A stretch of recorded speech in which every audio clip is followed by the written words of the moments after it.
نبی اکرم صلی اللہ علیہ وآلہ وسلم نے فرمایا، ہر آنکھ زناکار ہے، اور عورت جب خوشبو لگا کر مجلس کے پاس سے گزرے تو وہ بھی ایسی ہے، یعنی وہ بھی زانیہ ہے۔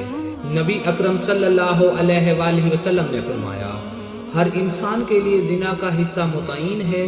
ہاتھ زنا کرتے ہیں، ان کا زنا پکڑنا ہے، پیر زنا کرتے ہیں، ان کا زنا چلنا ہے، اور منہ زنا کرتا ہے، اس کا زنا بوسہ لینا ہے۔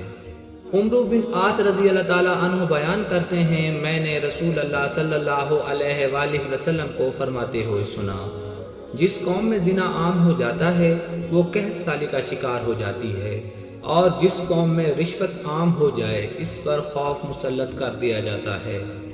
رسول اللہ صلی اللہ علیہ وآلہ وسلم نے فرمایا، میری امت کے ساتھ ہو بہو وہی صورتحال پیش آئے گی جو بنی اسرائیل کے ساتھ پیش آ چکی ہے، یعنی مماثلت میں دونوں برابر ہوں گے، یہاں تک کہ ان میں سے کسی نے اگر اپنی ماں کے ساتھ اعلانیہ زنا کیا ہوگا تو میری امت میں بھی ایسا شخص ہوگا جو اس فعل شنیع کا مرتکب ہوگا۔ بنی اسرائیل 72 فرقوں میں بٹ گئے اور میری امت 73 فرقوں میں بٹ جائے گی، اور ایک فرقے کو چھوڑ کر باقی سبھی جہنم میں جائیں گے۔ صحابہ نے عرض کیا، اللہ کے رسول، یہ کون سی جماعت ہوگی؟ آپ نے فرمایا، یہ وہ لوگ ہوں گے جو میرے اور میرے صحابہ کے نقش قدم پر ہوں گے۔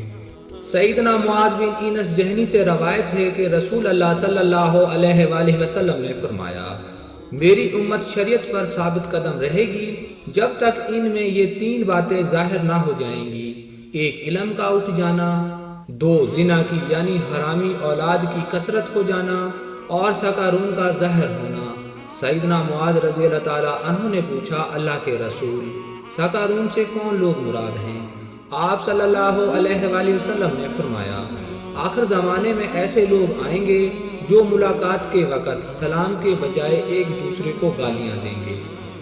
حضور نے فرمایا، اللہ اس شخص کے چہرے کو تر و تازہ رکھے جس نے میرے سے کوئی حدیث سنی، پھر جیسے سنی ویسے اسے آگے پہنچا دیا۔